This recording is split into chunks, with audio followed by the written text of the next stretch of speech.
And we're back. Back on the grind. Had a nice meal, and now we need to talk about druids. So, where druids are in essence a nature-based version of cleric, but that's really discrediting it. Basically, I would say it's the best character for, I think, really a lot of things. It seems to have like a little bit of a identity issue because it has this wild shape ability which allows it to have a versatility that lets you turn into multiple creatures. But also it's also a spellcaster that's focused on nature-based spells.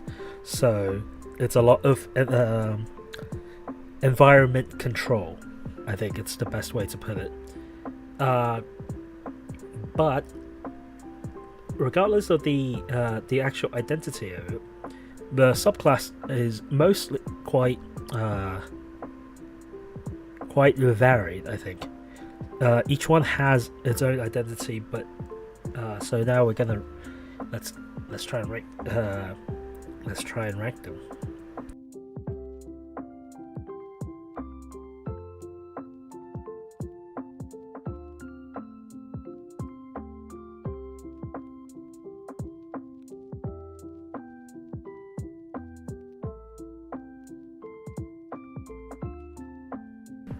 Alright, so the Circle of Dreams druid. Where do we begin? Circle of Dreams is a subclass that's focused on the Feywild side of druids. So its main ability is this kind of extra pool of dice called what's it called? Font. Well, it's just called Fey Energy, I guess. Die. As part of this ability called Bomb Summoner's Court, which you get at 2nd level.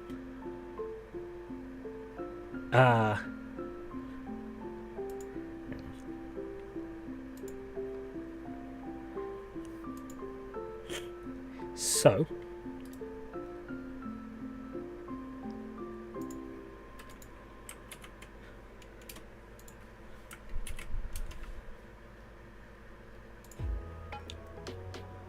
So the I think the Circle of Dreams mainly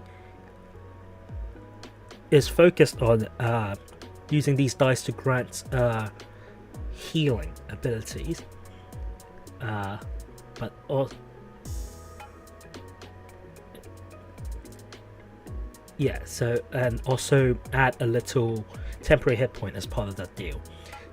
But there's also at 6th level, they also gain the Hearth of Moonlight and Shadows, which is more of a flexibility out of combat situation where it's basically a almost enhanced version of the what's it called, Tiny Hut spell, where you create this shadowy sphere, and within that sphere you get bonuses to stealth and perception, and people basically can't see within the sphere. That's to say, they can still wander within the sphere, but usually I don't think that's much of a big problem when it comes to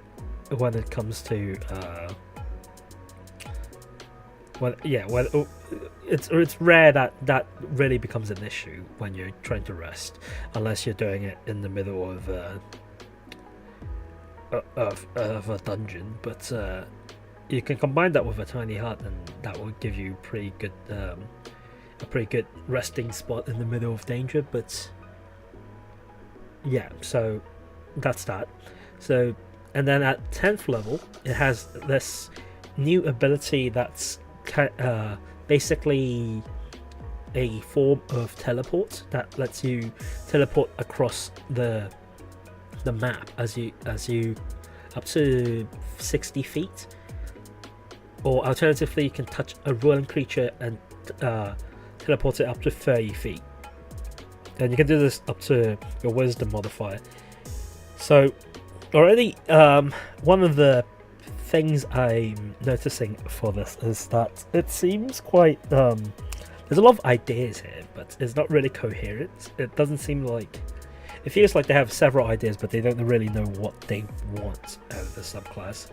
So it's kind of three different flavoring of abilities, all kind of splattered together, and none of them really necessarily needs to be part of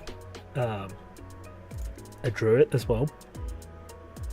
This could easily be abilities for like a ranger, or like, you know, something else like a rogue or something. And then the last ability is at 14 is the Walker in Dreams, which when you finish a short rest, you, without expending a spell slot, you can, or material, you can cast either Dream, Scrying, or Teleportation Circle. Which the Teleportation Circle opens instead to a permanent one. Permanent Teleportation Circle opens a portal to the last location where you finish a long rest on your current plane of existence. So I guess it just takes you out from the danger. Again, a different I guess at least this one, the Teleportation Circle, could be argued as a expansion on the previous ability of teleportation, but I guess the linking idea is Feywild, but the mechanic ability seems a bit all over the place. That being said, it does function as a decent healer with the amount of Fey die you can use, so you can ignore the usage of using spells for healing. But as we get to later on, this is done probably better by other subclasses as well. So Circle Dreams, even though good, I think it's mechanically is a bit all over the place and probably not as good as they intended it to be. I think it's still pretty powerful, but I think it'll probably hover somewhere around B. Let's see. I would put it, say,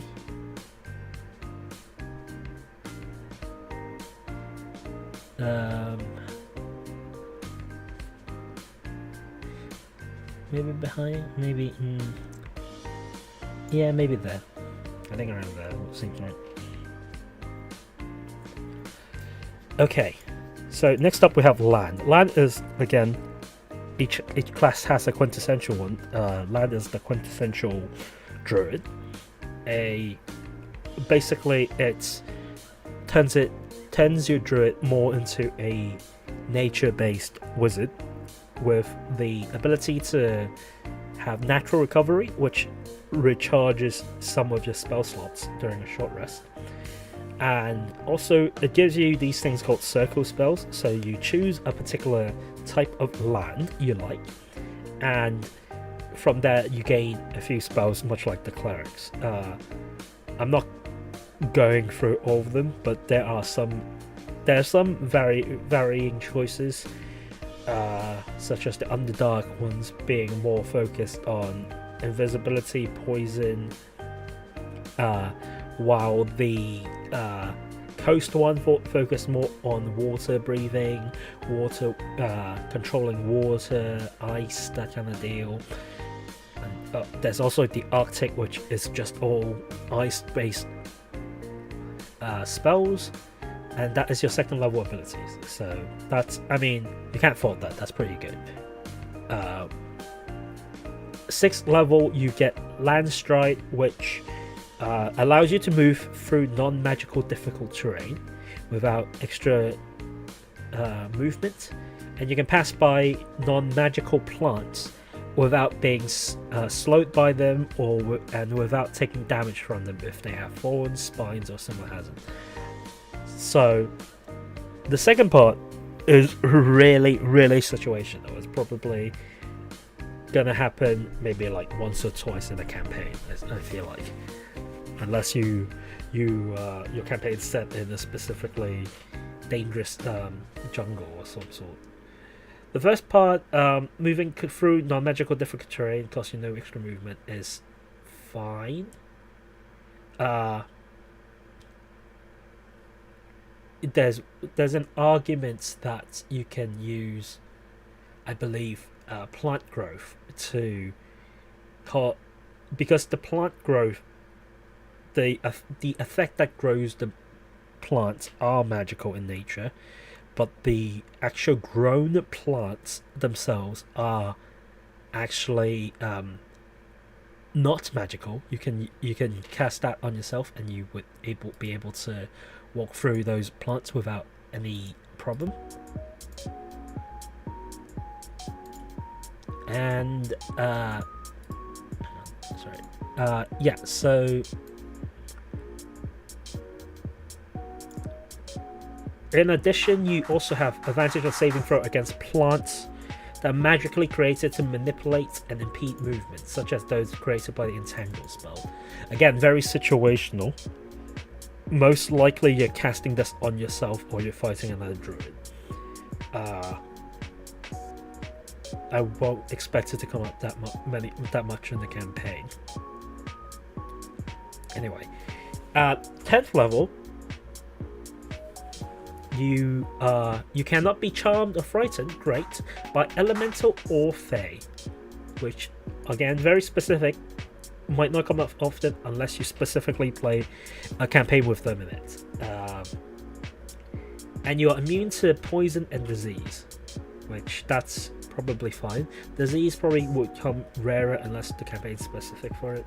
Poison, probably a lot more useful. And 14th level, you have Nature's Sanctuary, where you when a beast or plant creature attacks you, they must make a wisdom saving throw against your DC. On a fail, they must choose a different target, or the attack automatically misses.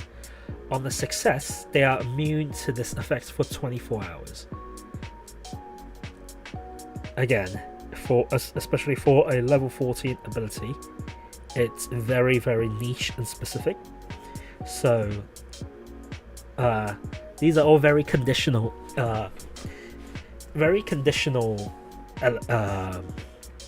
abilities, and probably the best part about the subclass is the different types of spells you can get, and that's probably the main appeal for most people. So I wouldn't say this is a completely bad or useless class, but I think it's definitely not quite in the same tier as the other ones. So I think something along low C to medium C would be good. I don't think it's as bad as Outcomes or Vela Bard.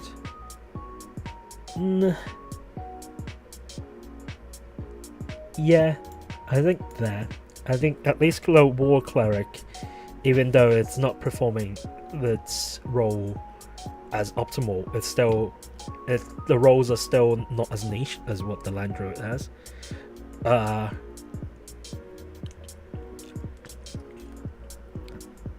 yeah, but I think the variety of spells and helped it out from being in D tier below. Alright, now the probably the most contention one here is the Moon Druid. So the Moon Druid basically allows you to turn into much stronger creatures. So utilizing your wild shape ability, a lot better. So usually the wild shape ability is limited to monsters that's below a certain challenge rating, and that challenge rating causes you to essentially basically not be suitable in combat for the most part for those, at least less competent than what you would have been as just a regular druid. But first, the Moon Dread lets you use Wild Shape as a bonus action, which helps you to set up things for the first round. And also, when you transform, instead of casting spells, you can use spell slots to regain hit points per level of your spell. So, the challenge rating then increases to a lot higher, so you can become something like a bear at like 2nd level, and up to like I think a T-Rex at like 18th level or something. But if you look up a lot of essays, you can find out this seems to have a lot of power spikes and a lot of plateaus. So what tends to happen is that you would have a lot of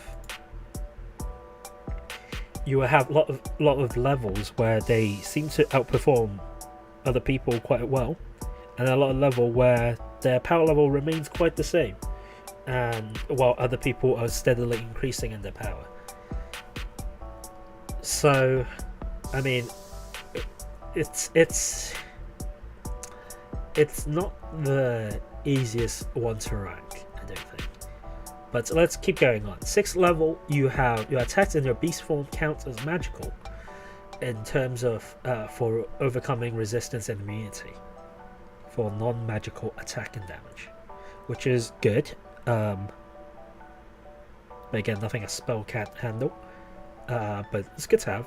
10th level, you have Elemental Wild Shape, which allows you to turn into air, earth, fire, and water elemental before the avatar arrives. And essentially, yeah, this is another big power spike, because you have to use both uses of your Wild Shape, but you can turn into a flying creature, things that are immune to certain damage, things that can go through the earth, set things on fire, breathe on the water. It's well, I guess you can turn into a fish as well, but the water elemental can also freeze. Well, no, it can freeze it. It's fine. Anyway, point being, it's another very good power spike. And then finally, at 14th level, it's you can use magic to basically cast outer self at will. You can turn into whoever you like, and appearance wise, and you can grow fangs as you want as natural weapons. You can grow you can adapt with gills and swim in the water. It's a fairly conditional ability for level 14, but I think at that point the amount of creatures you can turn into is still increasing, so there's still a bit more progression for your subclass to go. Okay, so I would say people tend to overrate this once at the start, and then I think during table play you can notice some of the flaws, but I still would argue this is probably still at least somewhere in the low A to medium A tier. It definitely has its flaws, but it definitely has bits where it's way too overpowered as well, so which doesn't lend it well to. If this was game design and balancing, this might be very low, but I think in terms of just considering the power and the utilities you can have with the subclass, I would say maybe that. Okay. Next is the Shepherd's Druid. So, Shepherd's Druid is in nature the summoner class. You can read and write in Sylvan, and you can talk to beasts. That's fine. But you have these things called Spirit Totem. This is the first of the ability, basically, that defines the subclass. Basically, you can, as a bonus action, summon a spirit that you can see, and within 60 feet of this totem spirit totem, you gain certain abilities. So you got the bear, which grants you and your allies temporary hit points equals 5 plus your druid, and you gain advantage on strength checks and strength saving throws when you're in the aura. And then you have the hawk, which give when a creature makes an attack roll against a target in the aura, you can use a reaction to grant advantage to that attack roll. So yeah, it's best to put this near enemies. You and your allies have advantage on perception check while in the aura as well. And finally, you have the unicorn spirit, which grants advantage on all ability checks to detect creature while in the aura, and also a spell slot that restores hit points to any creature inside or outside that aura. Each creature inside that aura also gains hit point equals to the druid level. So this is probably, the unicorn spirit is probably probably one of the ways to do healing fairly effectively if you know what you're doing. Basically, you can plop that in the middle of all your allies, heal someone outside of that aura, and everyone inside gets a bit of healing as well. And the amount of healing you get goes basically, exponentially grows with the more people you have inside the aura. And the other two auras are good as well, so it's so at second level you can only choose one aura at a time, which is fine. Sixth level, anything you summon, beast and fae, or you conjure, I guess, it's more resilient than none. So they have extra hit points, 2 extra hit points per hit dice they have, and their attacks against magical, like the Moon Druid transformation. And at 10th level, your Spirit Totem, so when a beast or fae that hang on, let me double check, just because I do recall I have played this before, and okay, yes, I am correct. You can't use this. You can only choose one totem and once. Okay. So as I was saying, 10th level, when something that a beast or fae that you conjure ends their turn inside the spirit totem, they gain a extra hit points equals to half your druid level. So that's even more healing you can do. And at 14th level, if you're reduced to 0 hit point or incapacitated against your will, you can gain the immediate benefits of conjure animals and cast it at 9 level. So you can summon 4 beasts of your choice that are challenge rating 2 or lower, and they appear within 20 feet of you. And if you don't give them commands, they can immediately protect you from harm. So basically, if you go down to 0, you automatically pop out for bears or polar bears, and they start mauling anyone that tries to get next to you, which is quite an interesting ability for the last one. I would argue that's quite not super mechanically sound, but definitely super fun, which definitely gives it more points. I think the totem ability definitely pushes it probably high A. Just because of the amount of healing you can produce, but also the other totem aura being able to give you temporary hit points or give you advantage on attacks. And the endure summons make your summons even more powerful, and any DM that have dealt with summoning creatures would know they're pain in the ass, because there's so many of them and each of them have the attack. So I would put this would I put this above Forge Cleric? Maybe in terms of sheer numbers damage done, but then also Totem Warrior, and then there's the Law Bard as well. You know what? I'll put that there. Alright, next is Spores. There's two versions of this. I'm going for the most recent update of this. The difference is being previously their ability Halos of Spore, which is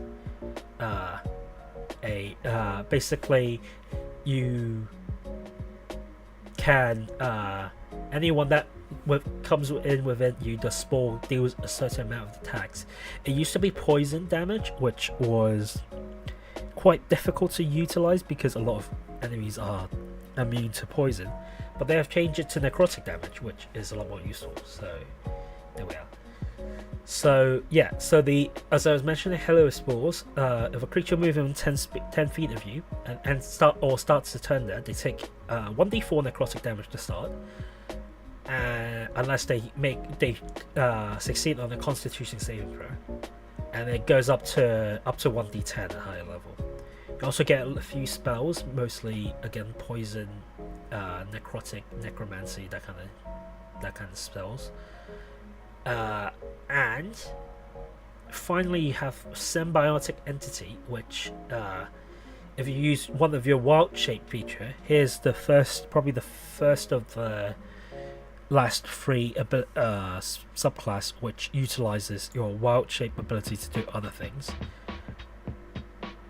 You can use it to awaken these spores, and you gain 4 temporary hit points per level you have in Druid, and you also can double your Halo Spore damage, and also your melee attack, weapon attack, deals 1d6 extra necrotic damage to any target they hit. So there's a few things to unpack here. The temporary hit points definitely puts you into a very comfortable position to be in the front lines. So second level you have 8 temporary hit points, but that goes up to all the way up to 80 at level 20. And that scales pretty well, I would say. But also then they really, to activate all the damage, you have to either stop within 10 feet of you, start the turn there, or get hit by your melee attack, which means you have to go melee. Now Druid can go melee. They have the Shillelagh cantrip, which turns any stick into a 1d8 damage attack with their wisdom, I believe. So I think, or is it just strength? I can't remember. So it's not impossible, but your main way of dealing damage still as a druid is probably not from your attacks. You probably want to cast spells as a main source of ability. So there's a bit of weirdness here. So especially if you consider sixth level, basically if you have fungal infestation, which allows you to use your spores to reanimate corpses, turning you into a necromancy, essentially. You can either a beast or a humanoid that's small or medium dies within 10 feet of you. You can use your reaction to animate it. Causes it to stand up and immediately with 1 hit point, and it uses zombie stats basically. The only attack they can make is the attack actions, and then you can use this number of times equals to a wisdom modifier. I would think this subclass would be a lot better if your symbiotic entity spore damage goes to the zombies attack instead of your own. This would make it feel more like give you a better identity as a necromancer druid, whereas here you kind of you also need to be in the front line. Anyway, 10th level, you gain the ability to seed an area with deadly spores. As a bonus action, while your symbiotic entity is active, you can hurl spores up to 30 feet away, while they swirl in a 10-foot cube for 1 minute. When a creature moves into the cube or starts its turn there, it takes your halo of spore damage. So basically, you're throwing down a landmine that constantly deals damage.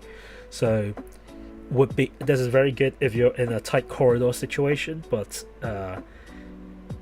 can also easily be circumnavigated. So yeah, it can easily be avoided. So a creature can take this damage no more than once per turn.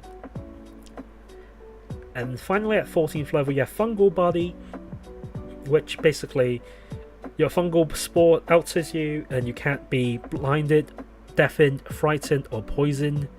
Any critical hit counts as normal hit unless you're incapacitated. That last bit is quite interesting because, the first bit is also quite interesting. There's quite a decent final ability, I would say. But yeah, so I like the theming here. I think the only problem is they try to position you as a frontliner, but they don't really give you anything for it. The other abilities you can chuck your spores far away. You can be hit for less, which is I guess fine. That you're defensively good, but your offensive should really still comes from spells and your zombies, I guess. But then you really lose out on the extra necrotic damage you do with your melee attack. So this would be a high A tier if the melee attack, at least the necrotic damage at least goes to your zombie.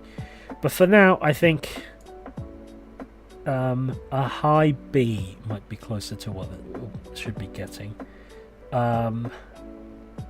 Like somewhere here, I would say. Yeah. Okay, so Stars Druid.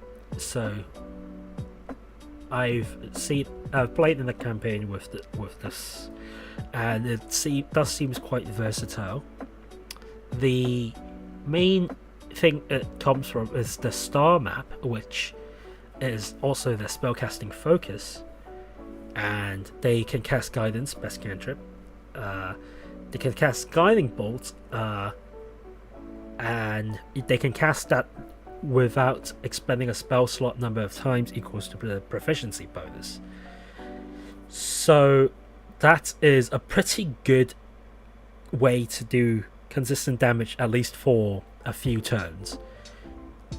And if you lose the map, you can get a replacement, but that's fine. And then the main ability again, starry form. So again, this is another ability that uses up the wild shape ability to do something other than turn to animal. So you can take a starry form, which makes you shine bright light, but you can choose up to 3 different constellations, is what they're called.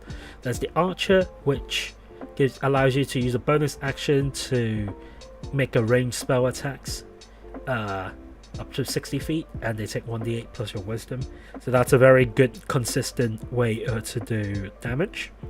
There's the Chalice, which whenever you heal someone, you or another creature can get 1d8 plus your wisdom healing, which is a good source of healing. Much again better than what can probably over a long period of time has probably outpaced the dream healing. And well, it depends. Dream healing probably has a better burst amount of healing. And then the Dragon, which whenever you make an intelligent wisdom check or constitution saving throw to maintain concentration, you can count a d20 below a 9 as a 10. So you won't be able to lose concentration, and you're better at wisdom and intelligence check. So that's pretty versatile. Although at that point you can only choose one form per your wild shape use. At 6th level, you also have the Cosmic Omen, which allows you to consult your star map, and you can you roll a die, and if it either lands on even or odd, it'll change the ability to either grant someone you see a bonus to the attack, saving throw, or ability checks, or you can subtract it from the total. So you can use this up to your proficiency bonus, whatever. So at the start of the day, you can know if you're better at buffing people or debuffing people. And then at 10th level, your Starry Prawn improves the healing and the damage you do goes from 1d8 to 2d8, and while you're in the dragon form, you also have a flying speed of 20 feet, and you can hover at the end of your turn. And more importantly, at the start of each of your turn, you can choose to change which constellation. This then adds a lot more flexibility into your combat, allowing you to change form depending on what the situation requires. Finally, at 14th level, while in Starry form, you become partially incorporeal, which gives you resistance to bludgeoning, piercing, and slashing damage. Which, again, that's fine, although really probably fairly unnecessary, considering this druid seems very content to be in the back of the line. But I think with this versatility and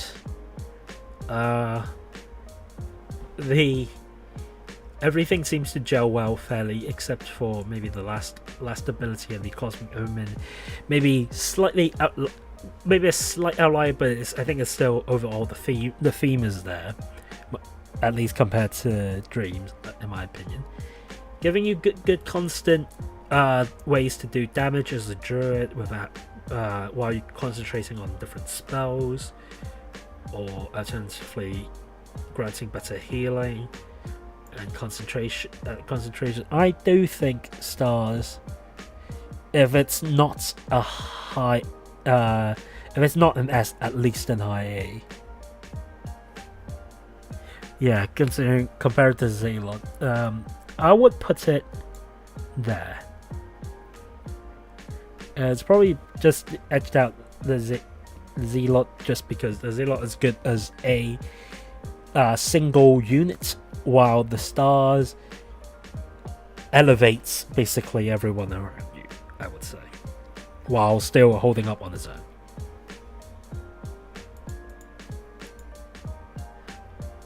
Okay, last but not least is the Wildfire Druid. So the Wildfire Druid's all about fire. They are focused on destruction and regeneration, so the spells are both healing and destructive. So you have they don't have Fireball anymore, which is very sad, but they have a bunch of other fire spells like Scorching Ray, Fire Shield, Flame Strike, as well as healing spells like Revivify and Mass Cure Wounds automatically prepared. And the final of the use Wild Shape to do other stuff trilogy, it can also summon a Wildfire Spirit, which basically when summon causes a burst of fire, it can do fire attacks, and it can also teleport around the battlefield, which is quite fun. And so that's their main ability.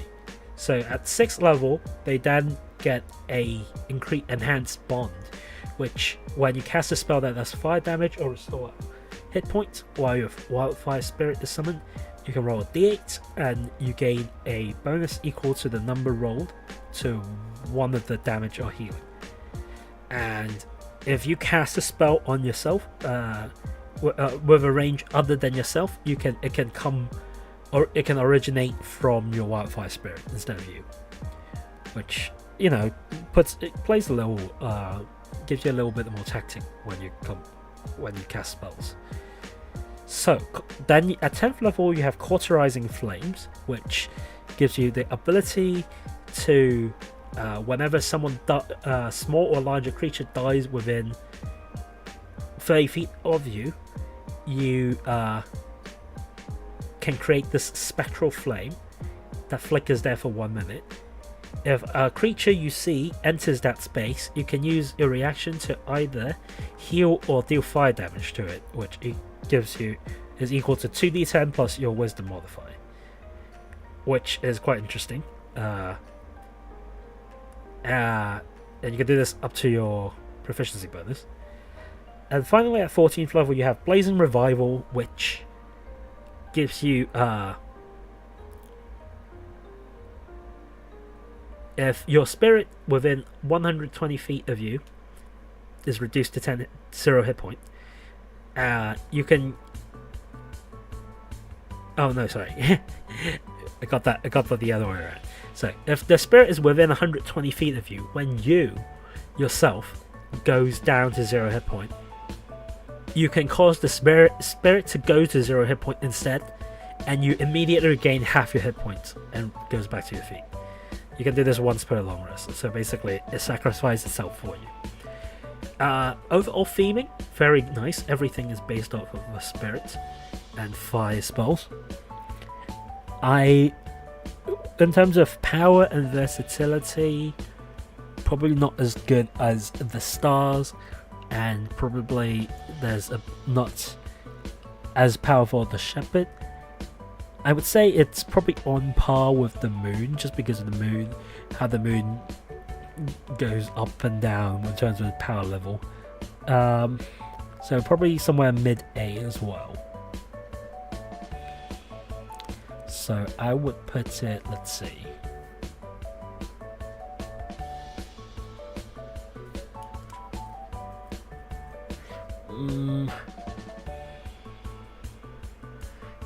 Maybe just under like that. Yeah, I'm happy with that. Alright, that's the druid done. Now, okay, give me 2 seconds, I'll be right back and then we'll get on with the fighters.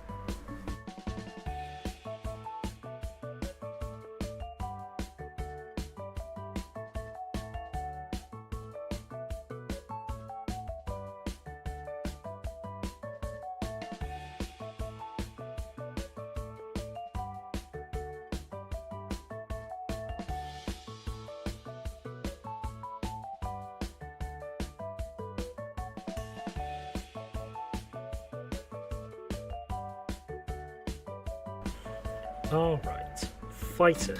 Fighter is another another long list.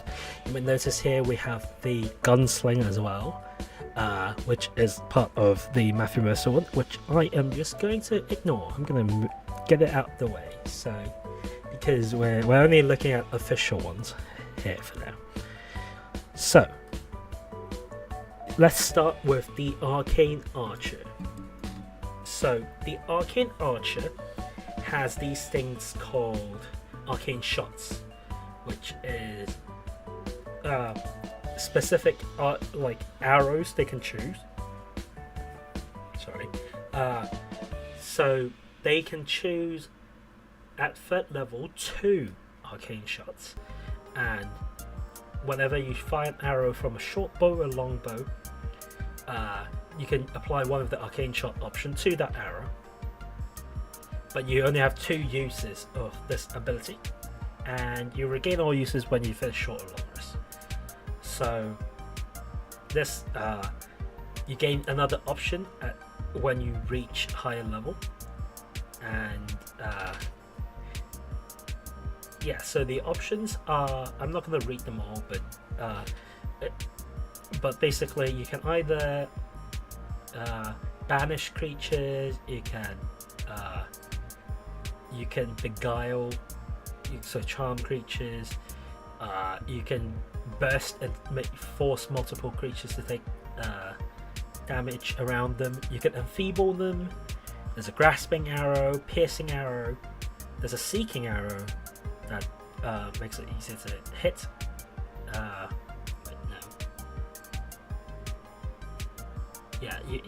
Basically you can ignore cover, and also there's a shadow arrow which has an extra illusion magic in it, so it causes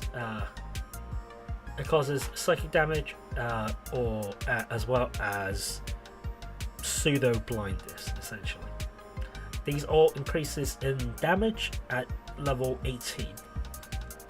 So at 7th level, your magic arrow, you get magic arrow, which means your arrows all become, your non-magic arrows all become magical for the sake of overcoming resistance, like we mentioned.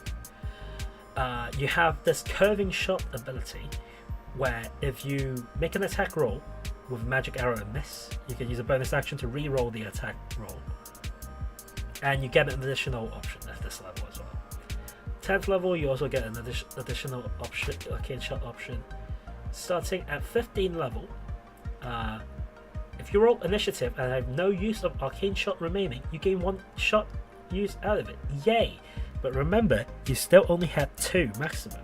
So 2 maximum for the first combat, and 1 every other combat since. And then at 18 level, each option becomes an 18 level ability, which means they go from 2d6 extra damage to 4d6 extra damage. Now, what do I think about this? The arrows are interesting, and it adds an extra layer of how a fighter would expand their combat ability. They also, I forgot to mention, they also have they can also get proficiency in Arcana and Nature skills, and can learn either the Prestidigitation or Druidcraft cantrip, which I guess helps a little with their versatility outside of combat. The main problem here is still how limiting the amount of Arcane Shot here.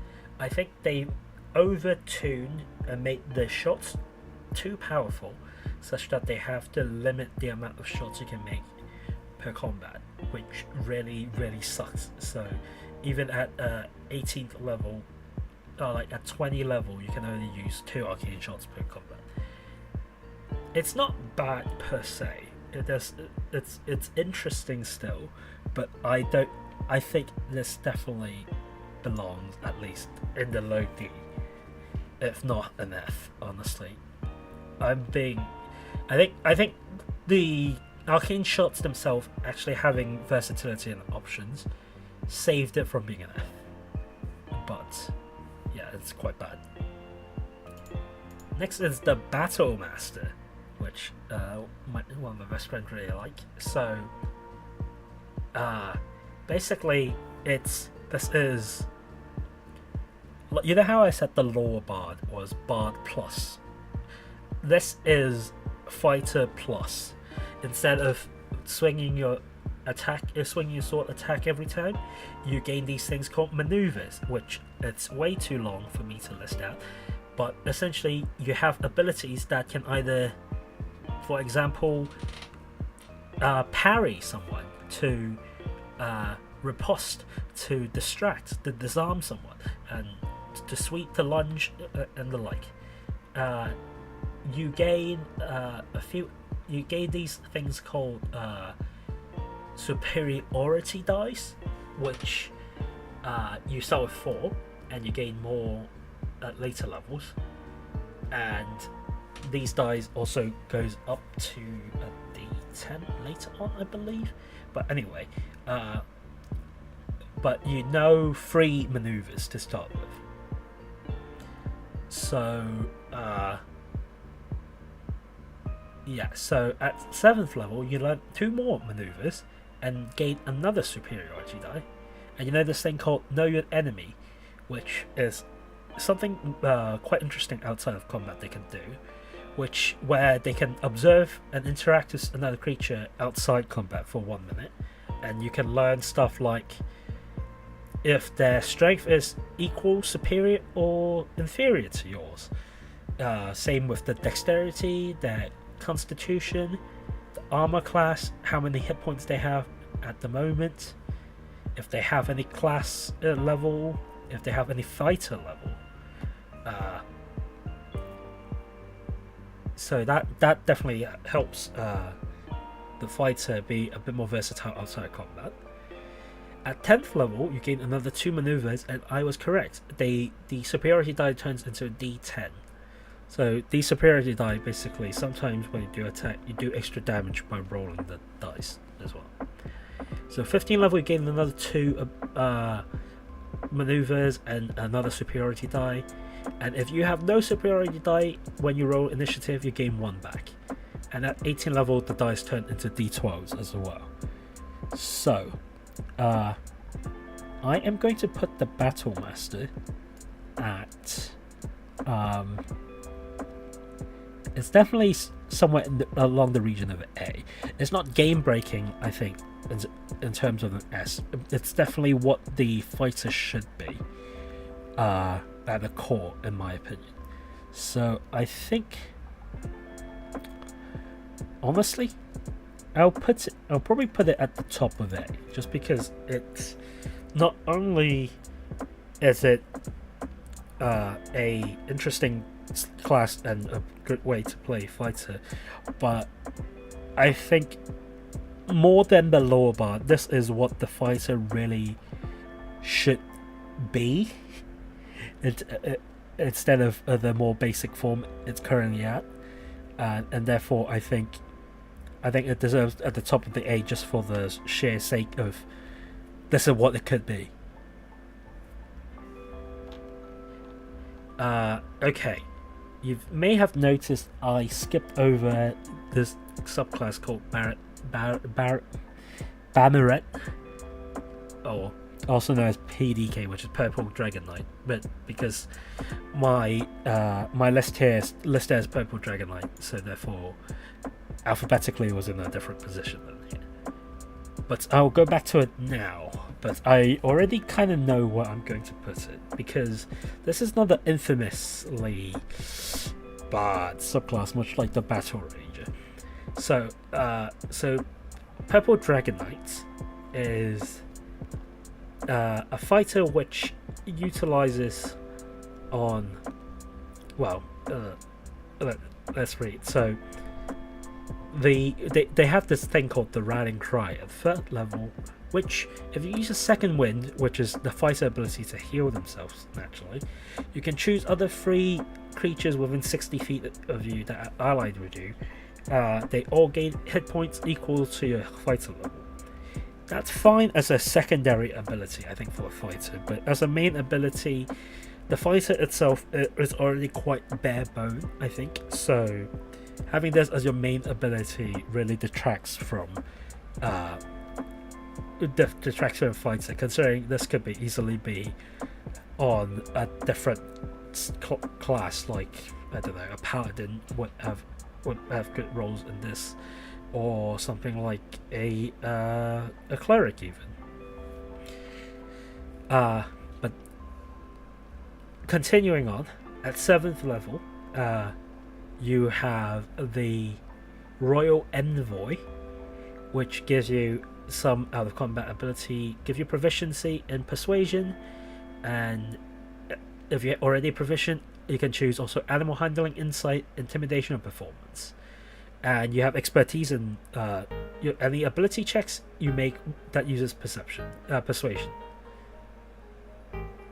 So that's pretty good. It's hard to get any expertise outside of being a rogue or a bard or a ranger. So it's always good to have an ability like that.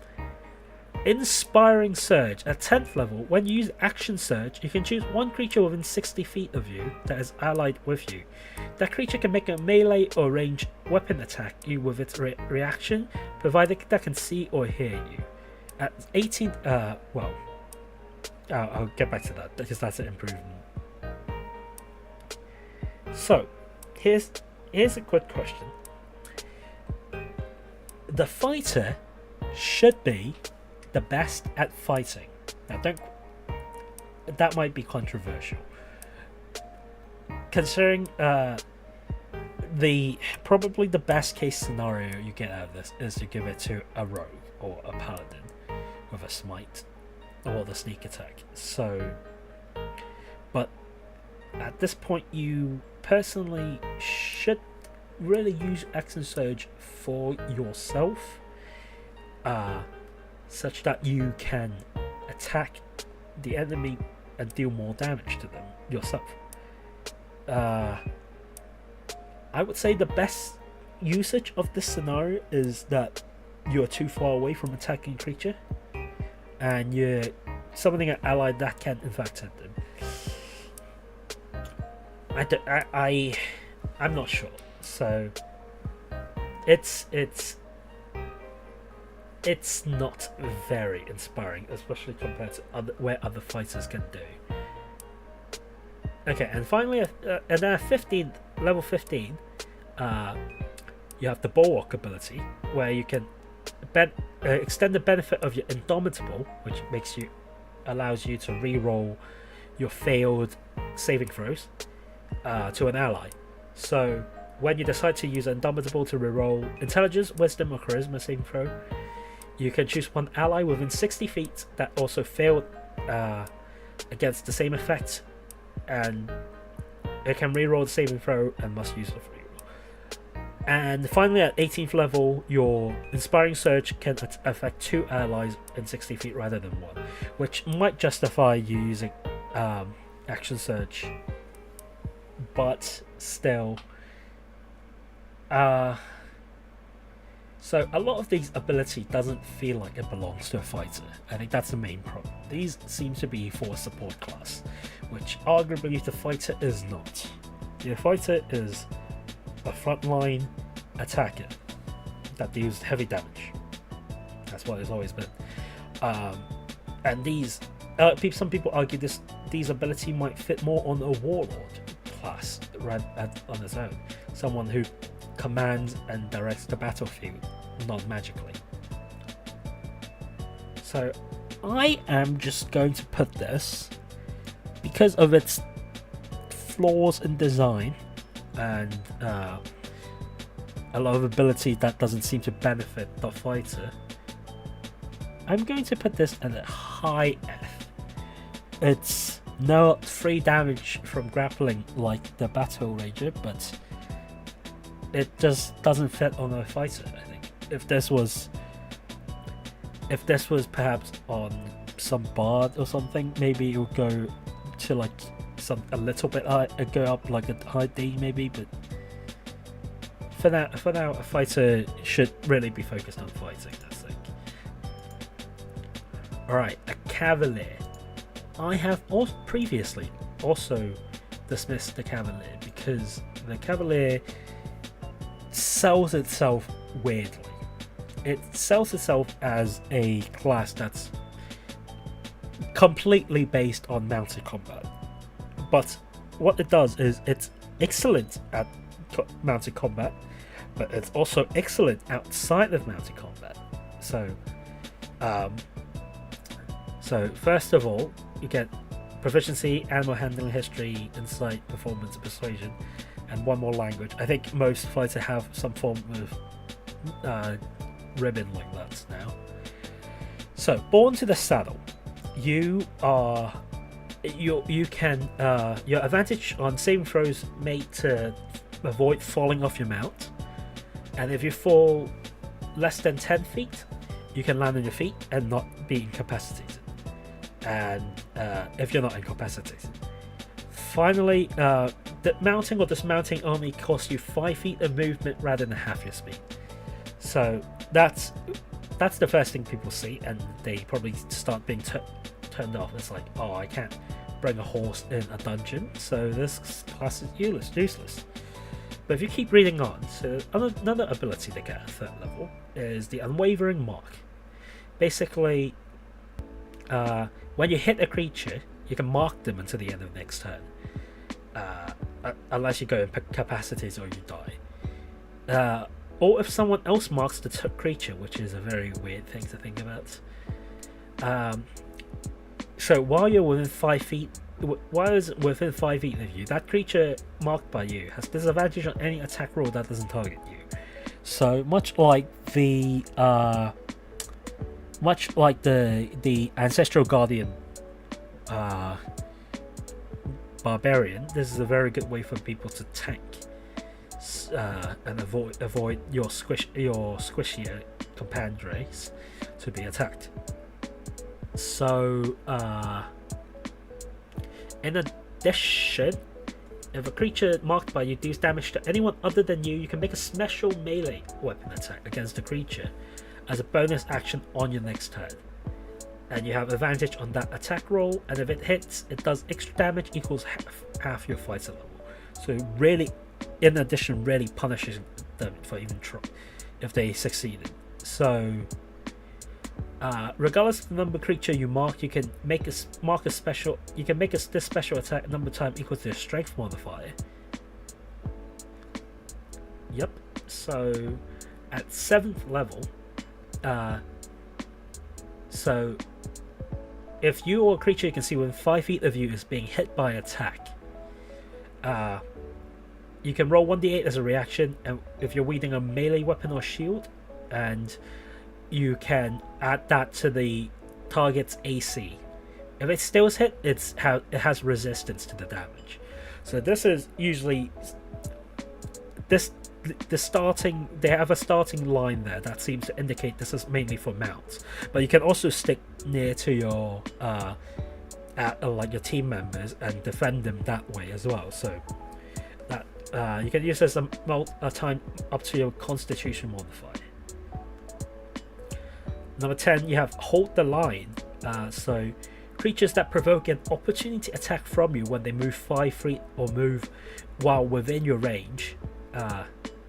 So this is a interesting ability in that opportunity attacks now also works when they approach you rather than moving away from you. And if you have reach weapon, it's approach you from 10 feet away. And if you hit them, the target speed is reduced to 0 or until the end of the current turn. So really halting them from going past you.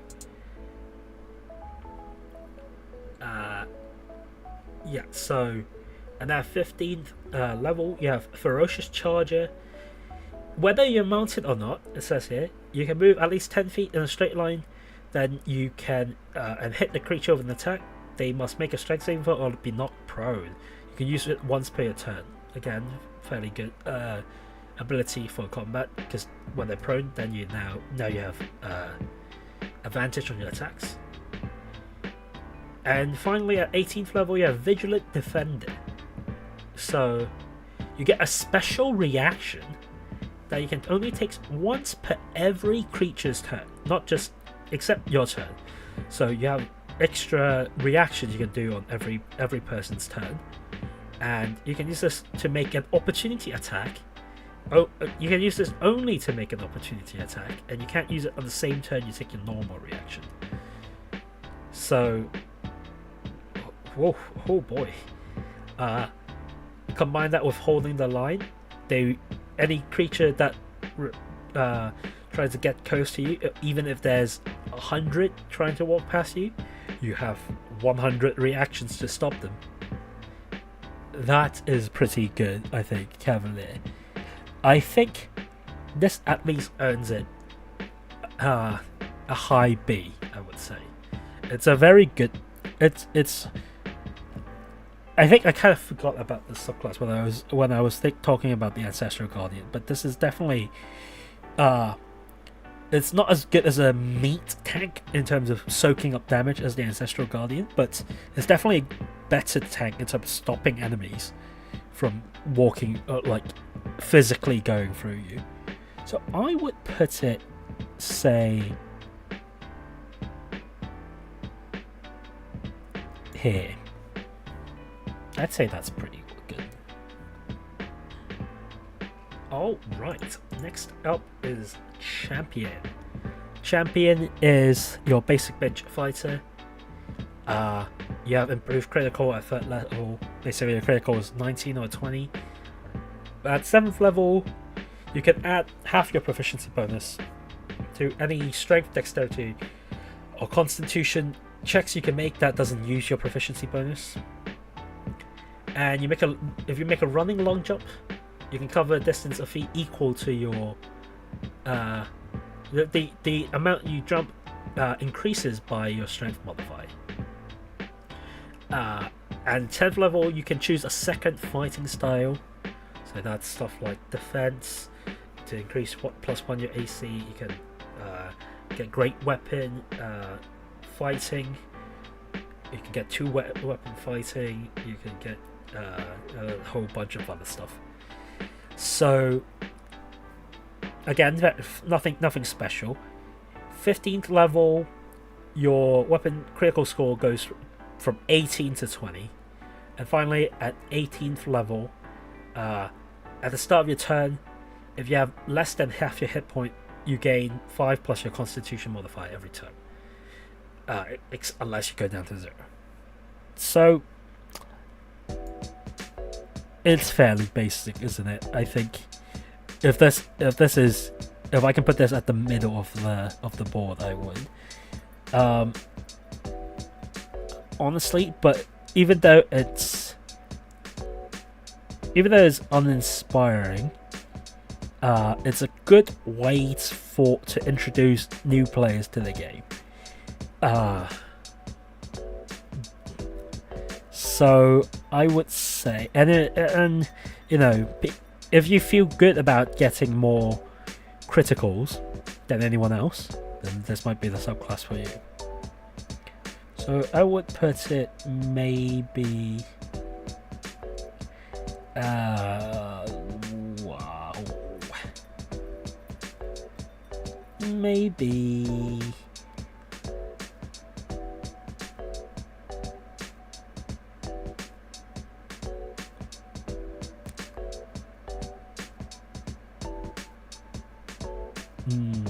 War Cleric's still a full cleric underneath that. That's the problem. But yeah, let's put it there. Middle of C. Bang average. Alright, on the other hand, from the simplest to probably one of the most complicated fighter, the Echo Knight. So the Echo Knight is part of the official Eberron. Is it Eberron? Or is it? No, Explorer's Guide. No, yeah. Wildmount. Yeah, that was it. It was technically a Matthew Mercer Critical Role inspired, but it's also officially published by Wizard of the Coast, so we have to talk about it. But basically, you can create these echoes of yourself that you can put placed in the battlefield, and you can command it to move up to 30 feet in any directions without an action. And as a bonus action, you can teleport or swap place if they're within at a cost of 15 feet of your movement, regardless of the distance between you two, which I guess you can kind of mess around with that, the distance you can do there. When you take the attack action on your turn, any attack made with that action can originate from the space of your echo, which is a bit bonkers.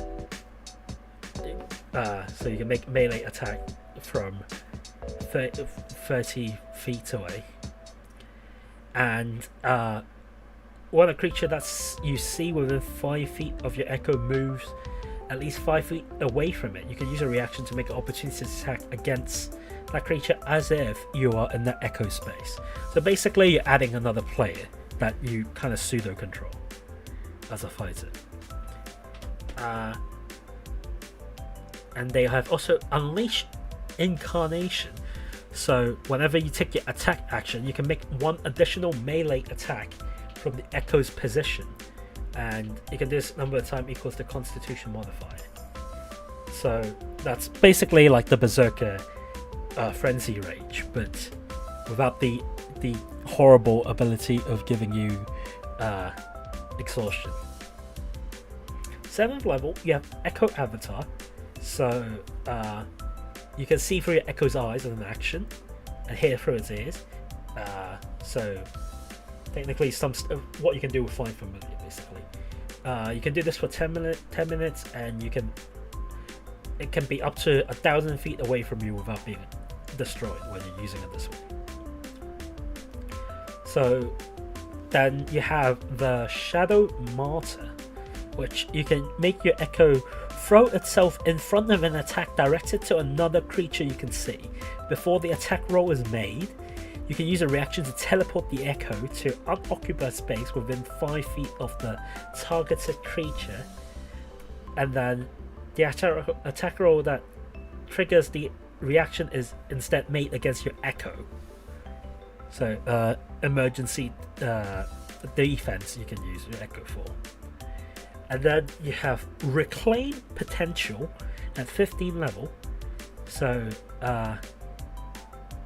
when your Echo is destroyed by taking damage, you can gain temporary hit points equals 2d6 plus your Constitution modifier. A number of times equals to your Constitution modifier. Okay, that's another good thing to use with your Echo. And finally, Legion of 1 at 18 level. So you can create 2 Echoes instead of 1, and these Echo can coexist, and anything you can do from one Echo position can be done in the other instead. And when you have roll initiative and have no Unleash Incarnation, which is the make another attack ability, you can gain 1 use. It's a very long ability for the fighter, but I think ultimately it's pretty interesting and pretty cool. So I would say this at least deserves to be in the A tier. With the versatility of its kind of almost chessboard playing with the teleport and the position of 2. It's basically like having 2 fighters that you can play around with that shares 1 action essentially. So I would really have to put this probably mid to high. A. I'd say it's higher than the order. See, it's maybe higher than totem. Maybe not higher than ship. Maybe there.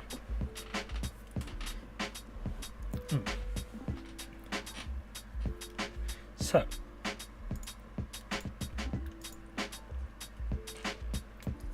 next up we have a fan favorite, the Eldritch Knight.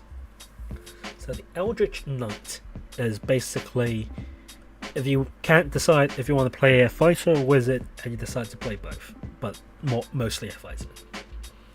So you bond with your weapon, and you can't be disarmed when you bond with that weapon, and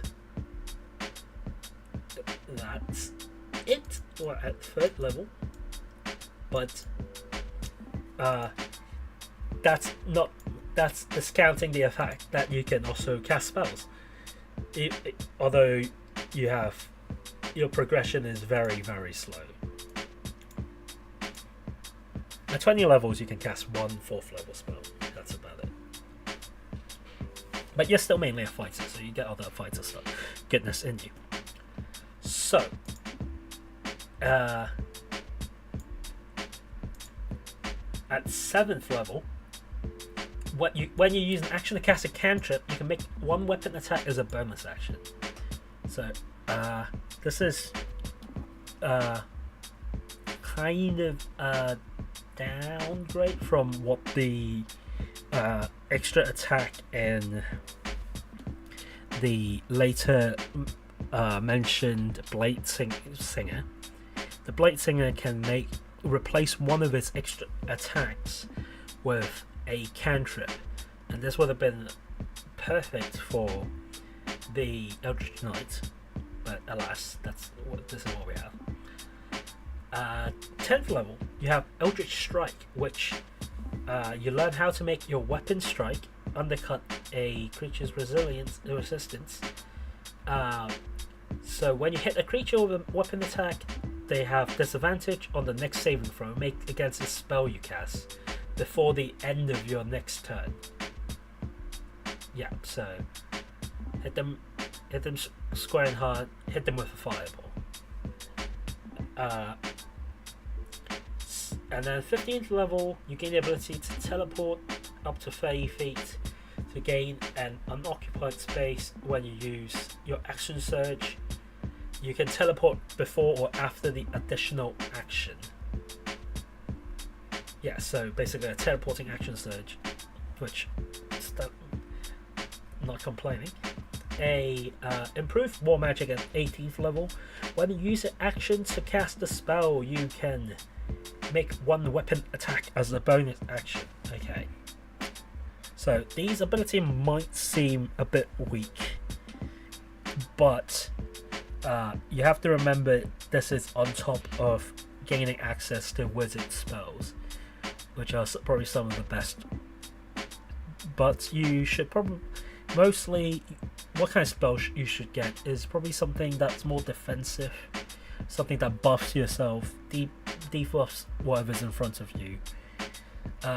It does still use your intelligence, so you're most likely not going to have a 20 intelligence as a fighter.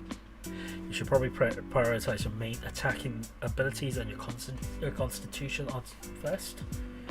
So most of these spells you learn will probably not be based on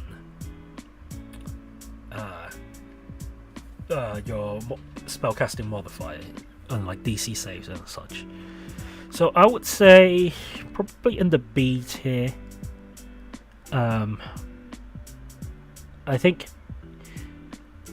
if they balance the extra attacks with your spellcasting ability, making you more likely to cast. Yeah, there's a hesitation for you to cast cantrip, because then you are losing out on your extra attacks because you're only making one attack with your bonus action. Your cantrip damage still scales, but the to hit probably isn't as high as your weapon attacks. So if they change this so that the extra attacks is similar to the Blade Singer, and later on you can replace one of your extra attacks with a spell as well, then this would be a bit higher. But for now, I think middle to high B would be where I put this.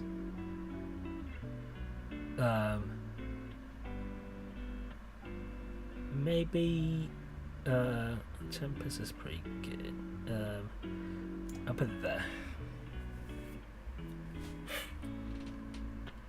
Alright, the Psi Warrior. This is one of the first psionic based characters. So they have tried to make the psionic based mystic before, but that never came to pass. So instead they made a few subclasses that's psionic based, to mixed receptions really. But so basically you gain, similar to the Battle Master, you gain a few psionic energy dice which are a d6, and you have, how many do you have? Twice your proficiency bonus, and they go up in as you go up in level, similar to the Battle Master die. So you can use them to either cast a protective shield and reduce the damage taken by reduce the damage you see someone within 30 feet of you by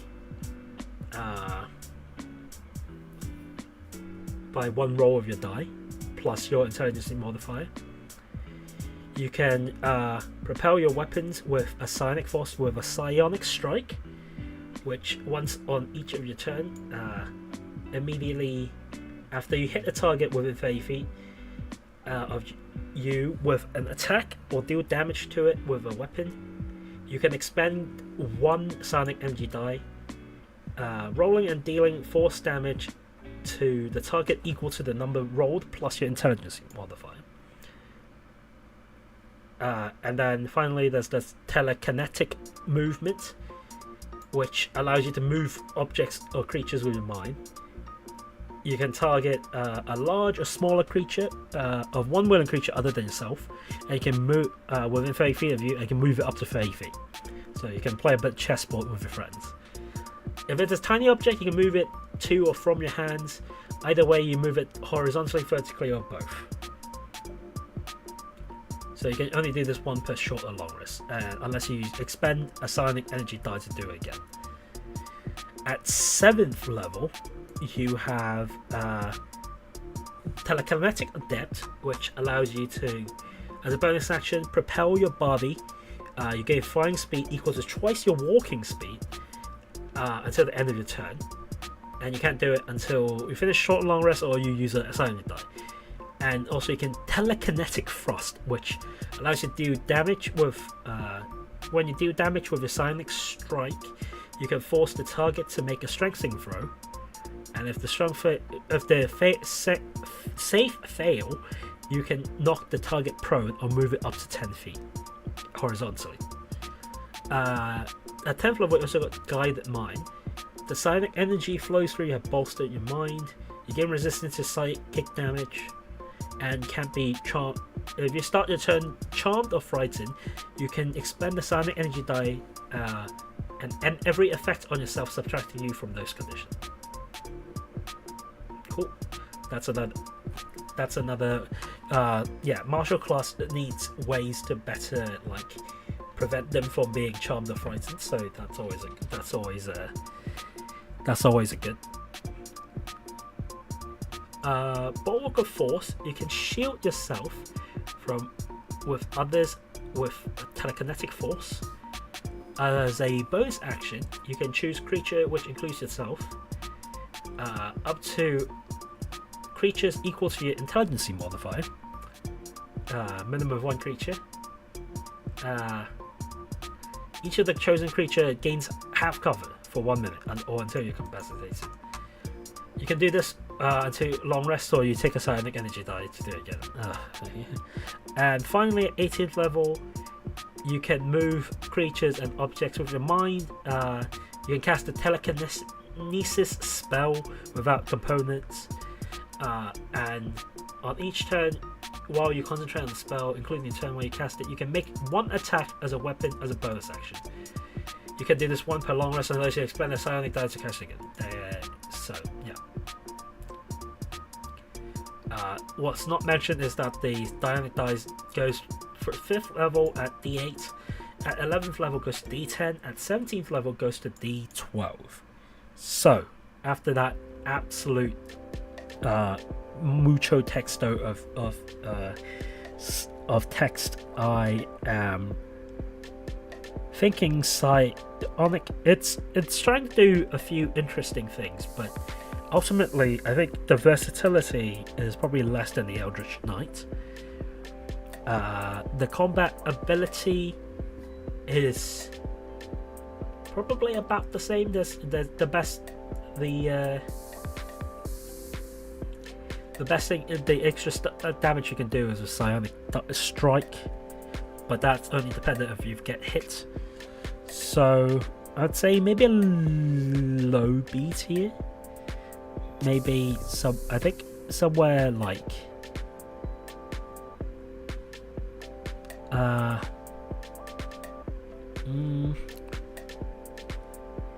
with this yeah, somewhere around here I think would be good.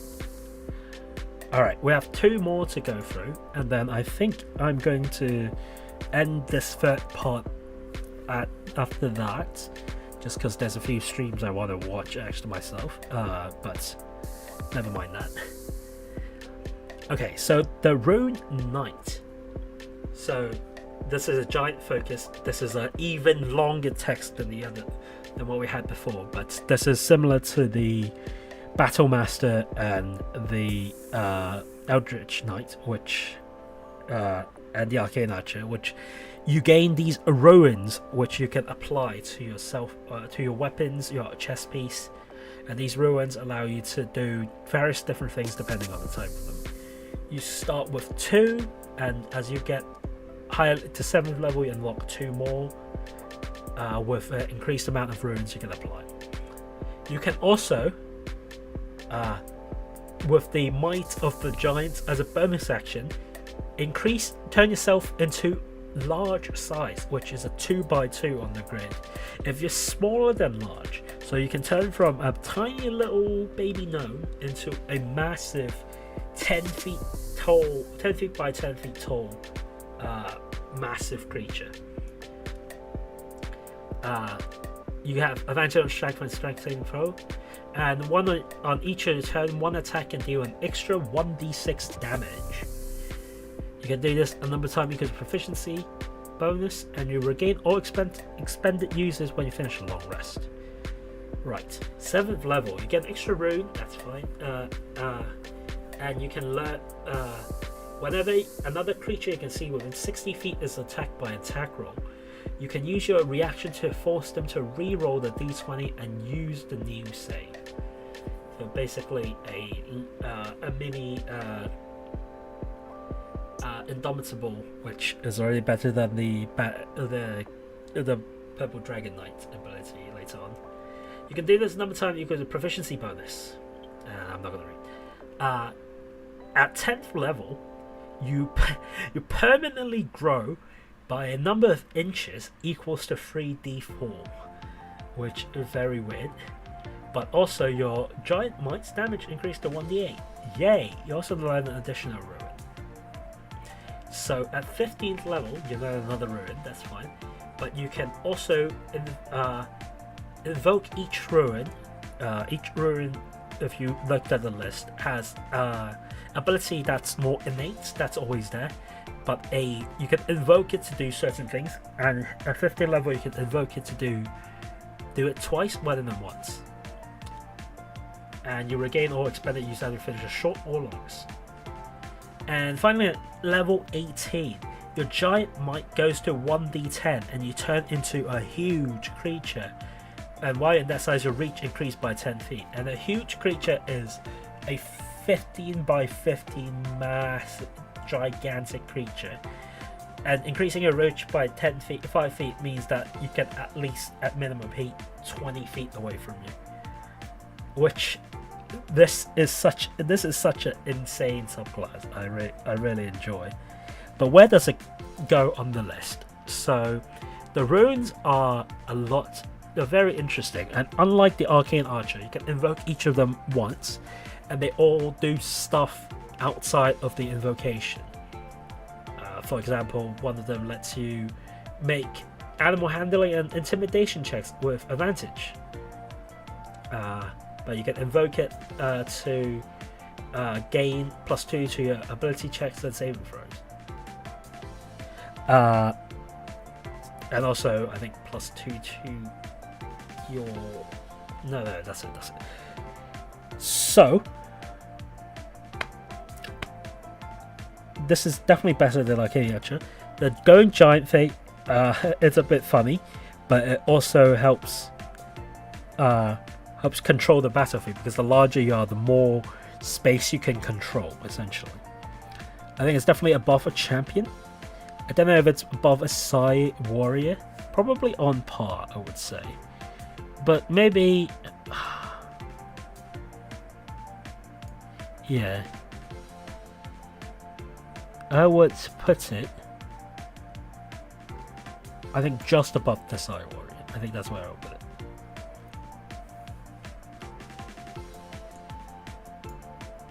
Finally, we have the samurai.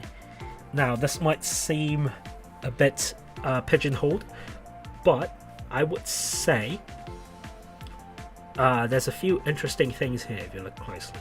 So you get some extra skills. I'm not going to go through them, but you have this fighting spirit thing. So as a bonus action, you can give yourself advantage on weapon attack roll until the end of your current turn. So 4 attacks at level 20 plus action turns. That means 8 attack with advantage, and also you gain 5 temporary hit points, and they increase to 10 at 10th level and 15 at 15th level. You can use this 3 times, and you regain all of them at long rest. So at 7th level, whenever you make a persuasion roll, you get a bonus to that check equal to your wisdom modifier,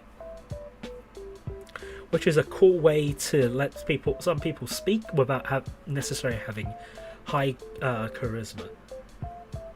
And you gain wisdom saving throw proficiency as well, but if you already have it, you can gain intelligence charisma saving throw as well. At 10th level, when you roll initiative and no fighting spirit left, that's the advantage thing, you gain 1 back.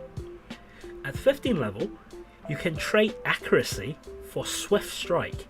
If you take the attack action on your turn and have advantage on your strike against one of the target, you can forego the advantage instead to make an additional weapon attack as part of the same action. You can't do this more than once per turn. So instead of 8 attack at advantage, it's 7 attack at advantage plus 2 regular attacks at level 20. So that's pretty cool. At 18th level, you have Strength Before Death, another very cool last ability. Your fighting spirits can delay the grasp of death. If you take damage that reduces you to 0 and doesn't kill you outright, you can use it to delay. You can use a reaction to delay falling unconscious, and you can immediately take an extra turn, interrupting the current turn. When you have 0 hit points during that turn, taking damage causes death saving throw as normal, and 3 death saving throws fails can still kill you. When you in the extra turns, you fall unconscious and still have 0. So basically, this is when someone hits you, you go unconscious, and you're like, not yet, and you hit them, and then you go down. And someone has figured out a cheese of, if you're very low health, you can technically hit 4 times with your fighting spirit at advantage, action surge, hit 3 more times at advantage, hit once with a regular attack, hit yourself to knock yourself out, so that you can take another turn, so that you can hit the creature 4 more times with advantage. That's a cheese I'm not going to count. I'm not going to take into consideration while ranking this, but it is something that's quite funny.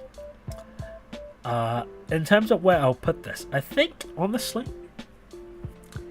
it's pretty good. It's definitely having advantage is always good to have, I think, and with each one basically adding to that ability of making a crap ton of attacks with advantage. Basically turns you into a Sekiro character. So I think I'm gonna put a low A. I'm gonna put it